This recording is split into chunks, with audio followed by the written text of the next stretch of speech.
Now, I do think there's a big misconception between following your heart and following God's will. Because the Bible talks about how the heart is the most deceitful thing, right? Deceitful above all things. Yeah. And so that's what our culture, that's the main thing I feel like they throw at us is like, follow your heart, follow your desires, follow whatever you want to do. And that on the surface seems like great. Like I used to think, oh yeah, I'm going to follow my heart. And that works if your heart is aligned with God's, right? Mm-hmm. So you can follow your heart. You can follow that feeling you get when you're in line with God. But if you follow your heart and you're out of line with God, you're obviously not following what God wants for you.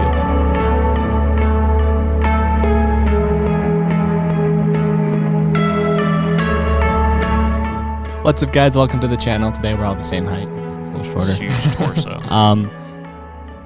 Today we're talking about a few things. We got some good Q&A, but first and foremost, we're going to talk about this wonderful book we've been reading. Well, most of us have been reading. Who's we? Kyle, you've already read this book, so I'm sure you read the first chapter again. Yeah, right? I read most of it. I think I got through. I don't remember. Sounds like you didn't read it. No, I did, but I didn't get through the whole thing. I got through like probably 85% of it.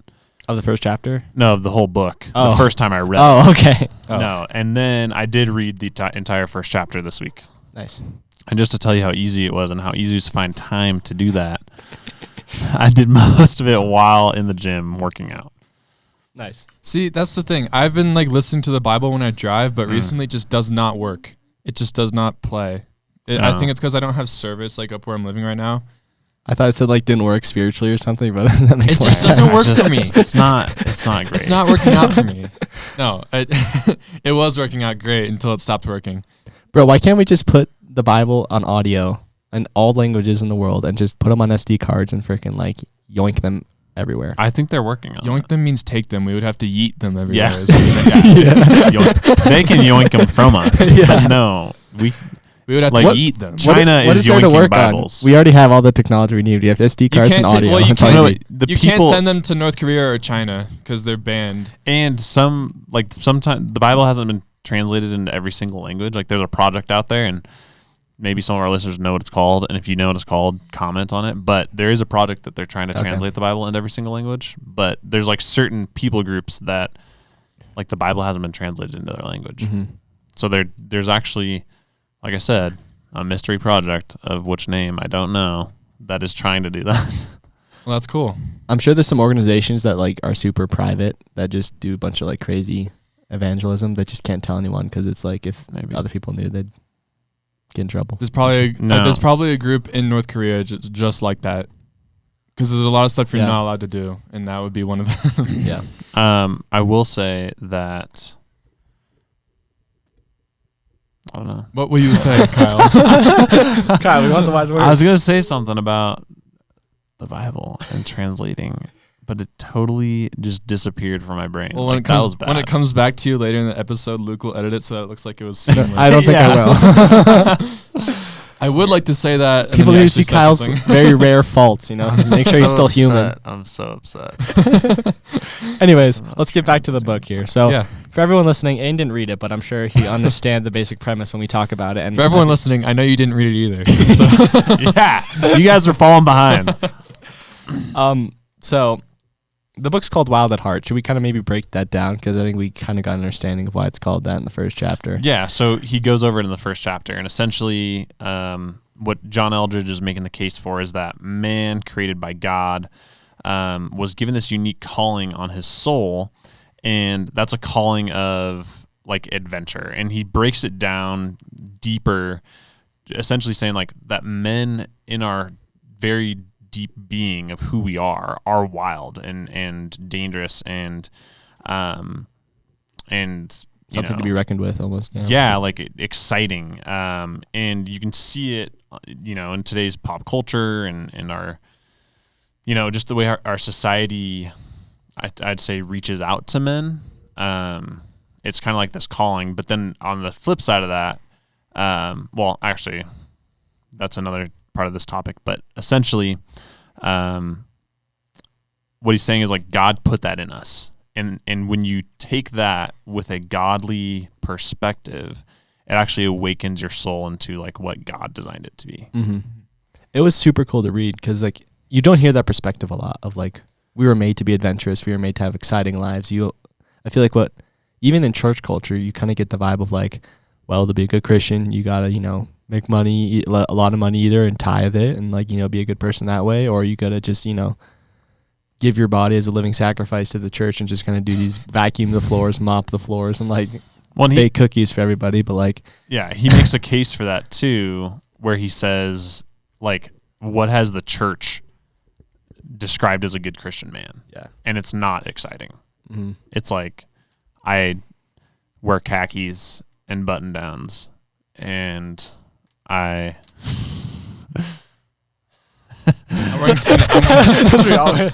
wearing tennis clothes. No, but it's like, you get this picture of like a super nerdy guy, which, to all the nerdy guys out there, no big deal, like whatever. But he's essentially saying like, we're called to something so much greater, and we're called to a battle. Yeah. And there's the three main topics that he points out, which we can dive into a little bit, are a battle to fight, an adventure to live, and a beauty to rescue. Mm-hmm. I want to talk about that battle more, because that's something that I have heard about like consistently. Yeah. Like, is it a battle like with the world? Like, what is it? Does he talk about that? He doesn't describe it in the first chapter, I'll say that. Okay. Later in the book, he kind of goes a little bit deeper into like, like living your battle, like what that looks like. Mm-hmm.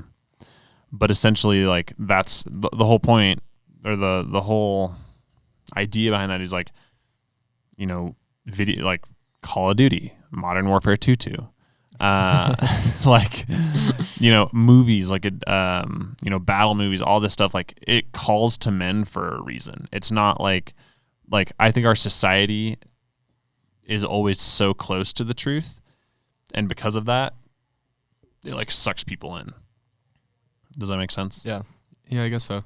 One time, I think I've talked about this before, but I met a waitress at Hickory House over there, and she just like testified to my mom and me. I don't know what it was that like made her realize that we were like fellow religious, fellow believers. But I do remember her saying that she was grateful to see other soldiers on the ground. I was like, yeah, it feels nice. Yeah, I got your back. What would you describe a soldier being and doing? Kind of like, because we haven't read this in the book either, so we don't really have the answer to this either. Yeah. I mean, the way I, like, specifically to that moment, I felt it as, like, we see each other, like, fellow believers as, like, reinforcements, kind of as a battle against the world. And it's not that we're, like, fighting back. It's that the world wants to fight us a lot of the time. Mm-hmm. At least that's the way it feels, So defensive almost. Mm-hmm. I feel like from her perspective, like I know that happens to me sometimes, where it almost feels like you're wandering through enemy territory, and you're like, oh my gosh, there's enemies all around me. And then you find another Christian and you're like, oh, thank God. Yeah. Like you also know the truth. Like, yeah, you're on my side. Yeah, exactly. So I kind of imagine almost like there's a walled city, right? And the Bible says like a city with no walls is like, it's pretty much not a city anymore, because anything can get in or out. And so like we're protecting that wall almost to our hearts / our families / our communities, I guess. It's so funny that you say that, because I just like realized, I love history, right? We probably talked about that before. But like I only just thought about recently how like no cities have walls anymore. Like big cities. Well, that's because the way things are invaded have changed, but they still have walls in the sense of like we have. I mean, like invaded from the sky. Well, like social walls, Yeah, that are pretty weak. I and guess. Yeah. Then like there's also planes. Yeah. So just drop a bomb. Need a really big wall. Yeah. Yeah. The wall in a metaphoric way, like now we have like the U.S. dollar, right? That's almost a wall in a sense too. Things like that. We like other countries have oil. Other like Switzerland has control over a lot of money. So like just walls in different ways. Yeah, like the immigrating process between countries also. Yeah, that'd probably be a wall. Yeah, and like trade and all that complicated stuff. So it's not as simple as a wall anymore. Something funny, Kyle? No, this is just taking a real metaphorical turn. So okay, what's the next part here? So he breaks it down into those three things: a battle to fight, an adventure to live, and a beauty to rescue. And this is the introduction, so he doesn't go into detail about it, but he will relate that into how, like, Jesus put that calling on us. And then he also looks at it from the woman's perspective, where goes back to how God created woman to be man's companion originally. And so the womanly perspective on those things are like super, I want to say synergistic, but also like complementary to the man's. So it's so anyway, he dives into that. And First Timothy has a lot of stuff about that, about how like man and woman are supposed to like serve each other, you know? Yeah. Collaborate. Yeah, for sure. But it also does talk about that, like a woman wants to be pursued / rescued, and a man wants to be that person that rescues and pursues. Which honestly, and he talks about this too. Essentially, it's looking at like how God designed it and how our world has taken it and kind of like twisted it. Yeah, exactly. Counterfeit's a really good term for it. I mean, all of these things. So like a battle to fight, movies, video games, all this stuff makes us men feel, or even sports, make men feel like they have a battle to fight. Or an adventure, yeah. Yeah, and the same thing with an adventure is like all the social media and everything like that, has counterfeited what adventure looks like, because you can watch somebody jumping off a cliff. You don't have to do it yourself, Yeah. I see that in my 3-year-old already. Like Knightley, he's tiny because he's 3. But like anytime he gets up onto like an elevated surface, he wants to jump off. And like that, I'm like, dude, he totally has that desire for adventure. And so then like he also knows that me being his father, and there's also a spiritual twist to this, to like where he starts to view God in the way that he views his father. Anything that's like super big, he's like, Dad, catch me. Like he would get onto surfaces that are like 8 feet tall, and he knows that he can just run and jump off of them, and I will catch him. Like he loves it too. Like we took him to the park. Have you guys been to the Heron Park since they demolished it and rebuilt it? No. Yeah. Yes, no. So they have like this giant wooden like climbing structure. Okay. That's essentially just like a bunch of pieces of wood with climbing holds attached to it.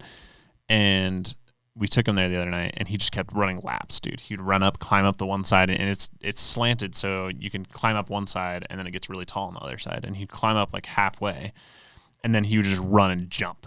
And that was like his favorite thing the whole night. Nice. He was just flying off into my arms. That's so cool. I already see it, this like desire for adventure. It does talk about that too. Like all boys want is, something kind of new and adventure, something that's a little bit dangerous or very dangerous. He's like, you add danger to anything, and now it's fun. Yeah, like exactly. Which is totally true. And I think like that's why there's so many men out there that are so messed up now, because they weren't allowed to do that, or they never got to experience that. And they were always like, that's the whole helicopter parenting thing. They're just like raised in this like prison almost, where they can't really, because you see somebody out there, like they can't do anything. Like they're just so helpless in all these situations. Like they've never had experience like the simple joys of just doing something scary, or like maybe the hardships that leads to as well. And then learning how to deal with that kind of stuff. Well, and then there's a flip side of it too, where like men don't view it in a biblical context with God as their center point, and that adventure becomes all that they are. Yeah. So then it's like it's always men, right? It's always men who are like, I free soloed the biggest rock in the world. Now I want to do it with one arm. Like they're just going to add a level of difficulty to it, right? Yeah. So, and men often die because they're pushing it to the next level.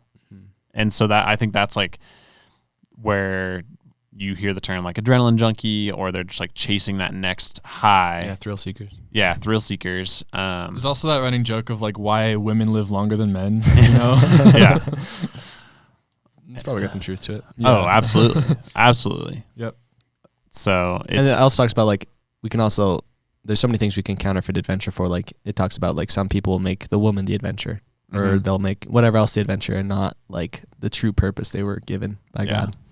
for sure. Well, and you know, I think it's got to be viewed with this perspective of when we seek all these things out without God as our true north, then we get led astray.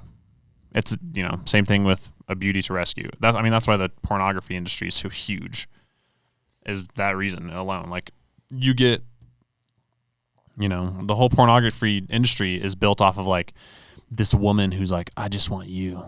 And you're like, that's being projected to 8 million men. And every man watching that is like, she just wants me. Like, I'm going to rescue this beauty, right? And so that's the whole, like, it's this draw. It's more than just the physical aspect of it. It's also the spiritual aspect of it. And the sad thing is our society has taken these three key topics and monetized them. And so like, hey, we know that men want a beauty to rescue. We know that men want, you know, not in exact terms, but they want an adventure to live and a battle to fight. And so they've monetized it, and men are like trapped in these addictions because of our society. Yeah. Oh, that's cool. Wow, I think we summed up that. Well, okay, there is actually a story I want to talk to Kyle about. So it was a story of like these three boys. One was the oldest, and he was the more careful one, and he went off to the city. I want to watch this movie now. Yeah. Or is it a book? I think he said it was a movie. It was probably both. The Legends of the Fall. Mm-hmm. Right? And, yeah. He went to work off in a city, became like a businessman, and kind of just like became a hollow man. And then the middle child, the youngest one went to, what did the youngest do exactly? I mean, he was just like super like, I forgot exactly. I can't remember. He was the other extreme of some sort. Yeah. And then the middle one was the one that like truly seeked the young one, he was, he fought the battle without being ready, and he died really early on. Oh, yeah. And then the middle one was kind of like, I guess, the perfect one in between. Essentially, like he lived the adventure. He had, you know, the battle to fight and everything we just talked about. Like he thrived because he sought out all of those things. Yeah. So like, I feel like it's hard to kind of wrap our heads around how does that like actually apply to the real world. Like, yeah, there's an adventure. Does that mean we go buy a van and go to Alaska and like do stuff like that, or does that mean, because like you're a banker, you know, and like I feel really boring. It's not adventurous at all. Yeah, so I want to ask you about that. Like, how do you find the adventure in your life, essentially? So, and if you do, yeah, I'm sure you do because you're Kyle. But for sure, but there's a whole like there's the big term I don't know what term I'm trying to think of large scale and small scale adventure. Mm-hmm. Like small scale adventure can be like mountain biking on the weekends, or like jumping off cliffs into water, like catching your child. Yeah. That can be that small scale. And same thing with like, you know, the battle to fight. It can be, you know, fighting for my family, or it can be fighting for truth. But then there's also the large scale adventure of like my whole life as an adventure. And I think we'll get into it a little bit more with the book, but being able to allow God to lead us in this adventure and not taking the safe route every single time, but saying like, God, I trust you with it. Because all of these things are in our heart for the reason that God put them there. Was there ever a point in your life where you chose not the safe route that you can think of? Yeah. I mean, a huge part of that was when I graduated high school, instead of going to college, like I prayed a ton about it and was like, God, like, what do you want me to do? Like, you know, growing up in California, you basically could go to any state college for very, very cheap. But I was like, the more and more I prayed about it, I was like, I don't think that's what God wants me to do with my life.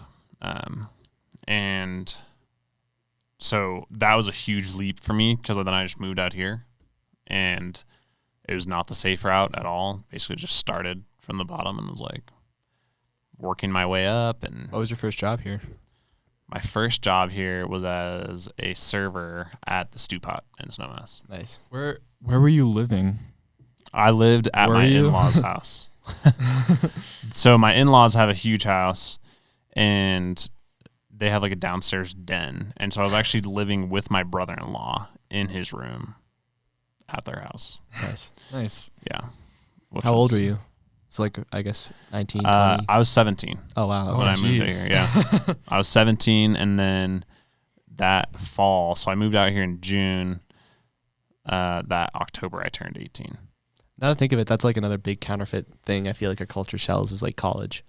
Like, I don't know if they sell it as like an adventure or a purpose almost, but like, or what category that fits into. Maybe all of them, because like, you know, I think beauty it'd to be an win. adventure, because Yeah. I think that's Yeah, going away from most home. advertised thing. Pretty Yeah. adventurous. And then also like, yeah, I mean, a lot of people go for the experience. So yeah, adventure, I guess. Yeah. Well, I think we've been sold this idea that like getting rich and, you know, having a good job Stems is, from college. well, yeah. Like you have to go to college to do that. Yeah. And, but also on the flip side of that too, is like, that's our purpose as, The American dream, as essentially. individuals. Yeah. It's like, Yeah. but you're right. Like everybody's like, oh, that's the only way is like get a college degree. And Luke and I have proved that wrong. I want to make a documentary called like why, I don't know what the name should be yet, but just like kind of showing what our lives look like or like other people's lives look like without going to college and just like showing that to people. You should just advertise not to go to college. Yeah, exactly. It should just be like, you should do a documentary called Why College, and you just go around and interview people why Yeah. they chose college. And 90% of the answer will be like, for the experience. It was just like, I just had to go for the experience. And No, they're the like, best "Oh, way to so-" show it would be like one person that goes to college for no reason and then another person like just living a great life essentially, or like an adventurous, like actually doing stuff with their life. Yeah. And it's just like keep cutting in between them almost like, Yeah. I don't know. Well, that's pretty, I'd say there's a pretty large agenda behind that way Yeah. of showing it. But I think like, That's true. I'm not totally against college. I think No, that yeah, obviously there's two paths either way, right? There's a kid who goes to college and is like, I know what I want to do with my life. They get an awesome degree and they get an awesome job. There's the other kid that goes to college because everybody told them that they should go to college and they have no idea what they want to do. And they wasted a bunch of money and waste a bunch of time. And then they come back home after college and move in with their parents and get an entry-level job. Yeah. And so it's like, that was not a wise decision. For the other guy, it was a wise decision. Same thing with not going to college. Some kids don't go to college because they're like, I know I don't want to go to college. Other kids don't go to college because they're like, well, I don't want to go to school anymore. I know I don't need this to do what I want to It's do. like I'm done with school. Yeah, and so either way, I think it just goes back to vision and purpose for your life. If you choose either one of those options without vision or purpose, it's going to spiral. That's for everything in life. Yeah. Yeah. Right? Here's the thing that I've noticed. Like, so I asked someone that's gone to college, it's like, did you enjoy your college experience? It's like, yeah, I loved it. It's like, was it worth $40,000 a year? And I'm like, I don't know. Yeah. Yeah. Imagine what you could do for 40 grand, like A traveling. year. Yeah. Imagine spending like, that's, what is that? It's $3,000 a month, right? Pretty much. Just about a little more than that. Yeah. So what else could you do with that? So yeah. You could have That's lot you of could have a money. lot of subscriptions with $3,000 a month. Yeah. This actually kind of leads to a cool question Zuba Gaming asked. For a while now, I've seen this idea that the devil could give you good opportunities in life to trick you into getting distracted and not focusing on God anymore. I also know that God can give you good life opportunities. How can you differentiate from the two? So I guess that's kind of what we're talking about. Like, yeah, there's all these opportunities. How do we decide which one is God's will and which one's not? Yeah. I feel like it comes down to like, what are you pursuing? And on the other side of that too, like, the word good is a relative word, right? Like, it could look like a good opportunity, but doesn't necessarily mean it's good for your soul. Yeah. For example, you could have a great opportunity to just go into like College. some inappropriate filming industries and make a ton of money. But that doesn't mean it's a good opportunity, Yeah. you know, like for your soul. So there's the relativity of that. And then there's also, cause like the devil will never give you something without, like, there's always a hook. Yeah, like a caveat. Yeah. Catch. Yeah. Where God, his is the flip side, where it's like, God's will always look like, well, not necessarily. It usually looks like less of a blessing, and then it turns into a bigger blessing. Yeah. Where the devil's is, it usually looks like an awesome opportunity, but there's usually like inside there's a caveat to it where it's like, hey, you could have a great opportunity and like be super successful, but also you have to give up part of your morality to do it or whatever. Yeah. From my understanding, like getting that kind of opportunity from the devil would be like selling your soul, because it's like, I want to be really good I want to be the best trumpet player ever. But it's like, all right, well, you're going to go to hell. Is that okay? It's like, yep. And then you sign like a blood contract. And I mean, you saying that just leads to, like, the Bible has a perfect answer for this in the story where Jesus is in the desert 40 days, right? And the devil tempts him. He's like, turn these rocks into bread. Like, that doesn't sound like a bad thing to do. Like, feed yourself, you're hungry, right? Exactly. Take the bread. Or, like, jump down this cliff and let the angels save you. Or, like, I'll give you this whole world. You just have to worship me, right? So there's all these amazing opportunities that Jesus is given. But the way he answers it is through knowing the word of God. So I think the way we differentiate all these different opportunities is knowing the word of God and knowing what it says, because that's the only way, because it is so nuanced and so tricky sometimes. But if you do truly understand the word of God, you first off know what's wrong. So that's a big help to know what to do. Yep. And then you know what's right. And then it just gives you the clarity of is it a red light or a green light. So I think that's how you do it, is just keep reading the word. And then you can obviously do prayer and all that stuff. But I think for me, at least, a lot of my prayers are answered through the word, in the sense of like, what's the answer to this? Well, and I think that like God is super faithful to answer those prayers of like, if you're given an opportunity, like say you can't tell, right? Zuba, you're like, yo, I had this opportunity to play on, the phase COD team, and I don't know if this is an opportunity from God or the devil. Like, pray about it. Like, ask God, like, God, is this from you? And more like, God is faithful to answer those things, and he will either close that door or give you a very clear flag as to why not to do it if it's not from him. And then on the flip side, he'll leave it open. And oftentimes he will like pave the path super, super clearly if it is from him. Yeah. Do any of us have any stories that kind of relate to that, like in our lives? Yeah. So 4 years ago, when I stopped working at Alpine Bank, there was actually I was just tired of working at Alpine Bank, and I was like, I just needed to make more money, really. But so I was praying about it. I was like, God, like, what should I do? Like, I want to make more money for my family. It was right when Andrea had stopped working. So we went from like 2 incomes to 1, and I was like, I don't know what to do. And then this dude came in one day and was like, hey, you should come work at this other bank. And I was like, this is from God. Like, this is the opportunity I've been looking for. Then at the same time, an old friend of mine was like, hey, they're opening up a Chase Bank in Aspen. Like, you should think about working there. And I was like, definitely not. Like, screw Chase Bank. And then I had talked to another old friend. He actually used to be my youth pastor. They had come visited. They had come and visited here a few years, like right at the same time. And he's like, oh, well, I was talking about to the friend of mine who's becoming a financial advisor with this other company, and like they pay for everything, like they do it all for you. You kind of start your own firm. And I was like, this is awesome. Like, I was like, now I have this one opportunity that sounds like it's like I'm just guaranteed the job essentially. Then the other opportunity where I could become a financial advisor if I wanted to, and then this other opportunity with Chase that sounds dumb. So I was praying about it a ton, and I applied for both the other 2 positions. Chase hadn't opened yet, so I was like keeping that on the back burner, and made it to the final interview process with the first bank. And I was like, this is from God. Like, they're going to pay me a huge salary. Like, this is sweet. And then that one fell through, and I was like, God, what the heck?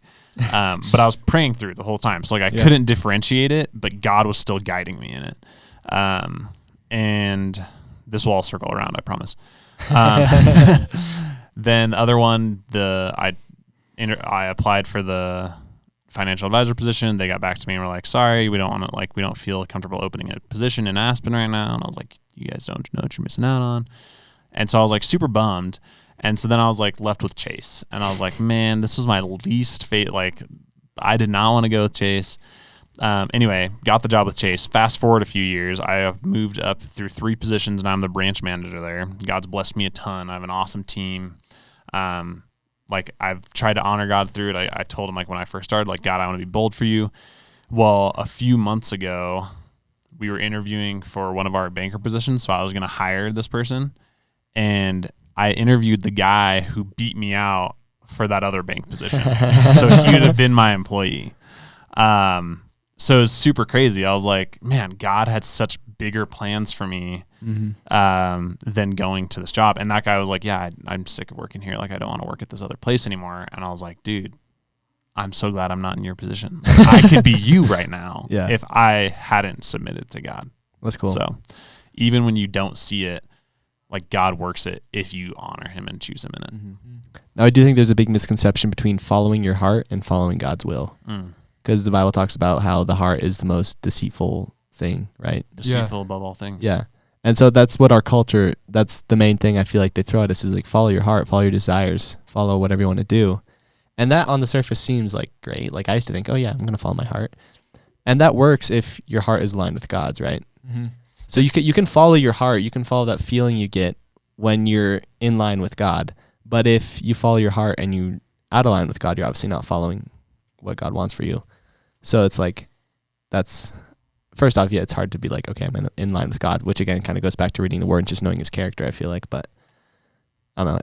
I think there's a lot of times where people follow their heart and they think it's the right thing to do, but it's really just the devil. It lines up with the phrase like, be yourself, you know, like you do you. Yeah, like obviously be yourself, but like also don't just do you, like do God. You know? Remember that guy on YouTube, Better Ideas, made the video like how to have like a miserable life or whatever. Yes. He made a video recently called like why being yourself is ruining your life. Oh, that's cool. And I was like, and then I scrolled past it. That guy, he's so close. That guy, So his close. ideas would actually be better if he was a Christian. Yeah. But they're not that much better until then. Yeah. But he's there. Like, he knows, you know? Yeah. I think he's searching, and he's like, the world has sold us garbage. Yeah, he literally You realize that. he knows what's going on. Yeah. You can just tell. He's out of the matrix. Yeah. I think He everyone hasn't knows what's found going on. Us, yeah. I think everyone knows what's going on. They just don't want to. Well, that's the thing is, like, this guy, he wants to know the Yeah. truth. That's why he makes these videos about self-improvement, I think, you know, because it's like, I guess he wants to inspire other people, but if he was like a little bit more Jesus-ish. That's the thing I've noticed. Like, everyone, like Andrew Tate, Jordan Peterson, all these, like, you know, self-help gurus, they're giving us principles from the Bible. It's just not, they don't claim it to be from I mean, Jordan Peterson stuff is starting to get there. And I think a lot of people, as they continue their journey, they start to realize what the truth and the thing really is behind all this. But like, people understand that, like, yeah, this is the lifestyle we want to live. They just don't understand. Is Jordan Peterson Daily Wire? No, he's... Oh, wait, no, didn't he join the Daily Wire? Maybe, but he's that Canadian guy who only eats beef. I don't think I know. Oh. Well, You're talking about, like, that... I think I've do his voice. heard him before. If I played his voice, you would recognize it. Yeah. Yeah, I'll show you a picture real quick. Jordan Peterson. Hey, shout out to Jordan Peterson. We'd love to have you on the podcast. Shout out to Taylor, too. Yeah, shout out to Taylor. I was Shout about out to to say. Taylor. What's Taylor's last name? Grant. Taylor and Joni. Yeah. They're heading up to Ashcroft today. Hopefully it's beautiful. And, you know, they're just some great people. God bless y'all. Yes, sir. Let's actually react to Jordan Peterson's, like, thoughts on Christianity. This is a little spontaneous from us, that guys. is not spelled at all. Okay. Message to Christian churches. Sounds interesting. Hi, all. It is, of course, completely presumptuous of me to dare to write and broadcast a video entitled Message to the Christian Churches, but I'm going to do it anyway because I have something to say and because that something needs to be said. Uh-oh. I've been speaking to and watching and listening to audiences all over the Western world for the past 4 years, in person and in virtual form, and have learned a few things in consequence. It all started in some sense with the lectures I did on Genesis in 2017. My family and I took a risk and rented out a theater in Toronto on the off chance that there might be an audience for what might be described as a psychological approach to our ancient stories. And lo and behold, and miracle of miracles, there was. I completed 15 or so lectures walking through the first biblical book, sold out the theater, and attracted, surprisingly, millions of viewers, Christians, Jews, Muslims, and atheists.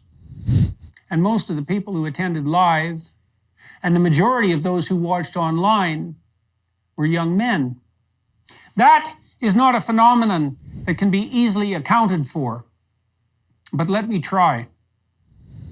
Now, in the West, because of the weight of historical guilt that is upon us, a variant of the sense of original sin in a very real sense, and because of a very real attempt by those possessed by what might be described as unhelpful ideas to weaponize that guilt, our young people face a demoralization that is perhaps unparalleled.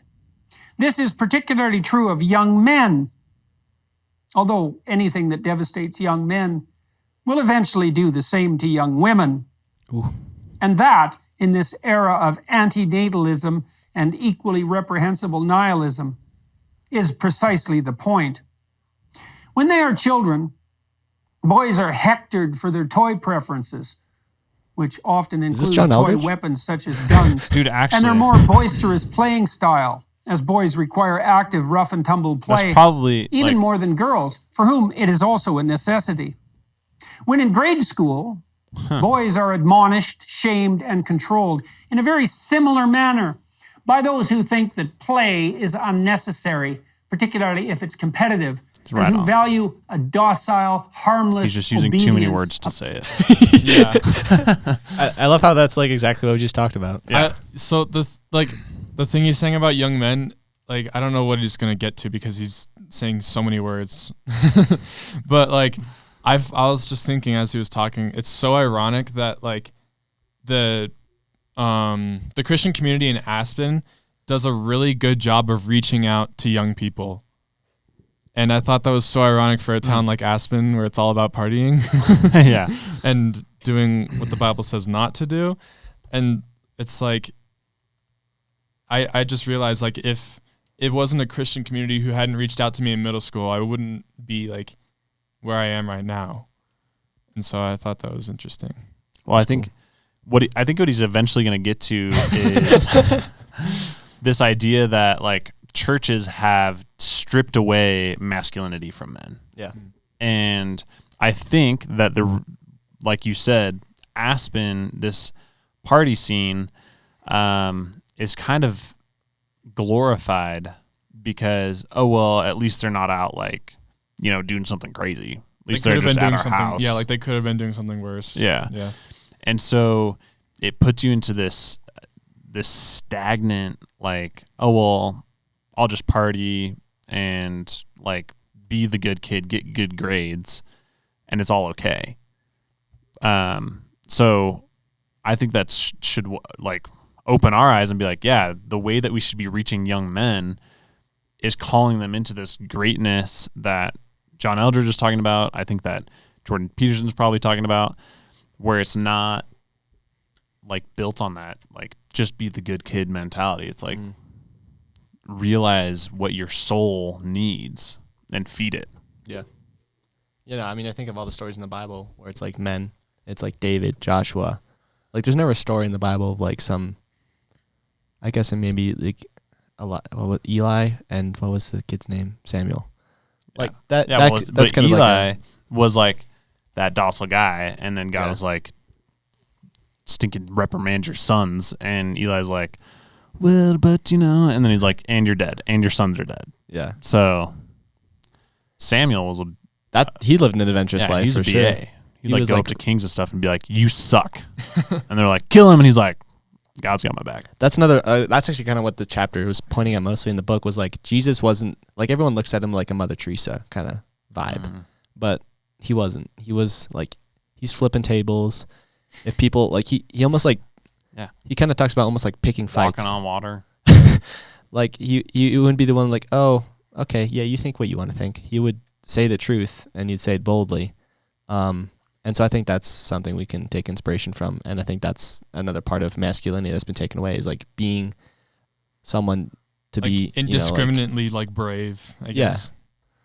Brave and cunning, strong, and not like susceptible to the winds of the earth. Sounds like I have to go. Time to go. I think that kind of wraps it up though, I think we covered a lot. Yeah, I mean, yeah.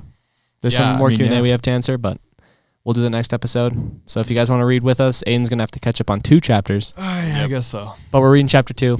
We did see just a quick shout out to, I think it's Gunning for God, talked about how you also read Wild at Heart. So, yeah, man. Thanks for the shout out. Yeah, for sure. And thanks for saying we're hilarious. We try. Yeah. We try. Yeah, all of these are actually scripted. Imagine if we wrote these all out.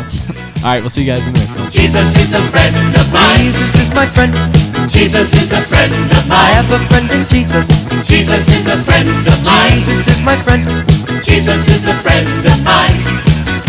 He taught me how to live my life as it should be. He taught me how to turn my cheek when people laugh at me. I've had friends before, and I can tell you that he's one who will never leave you flat.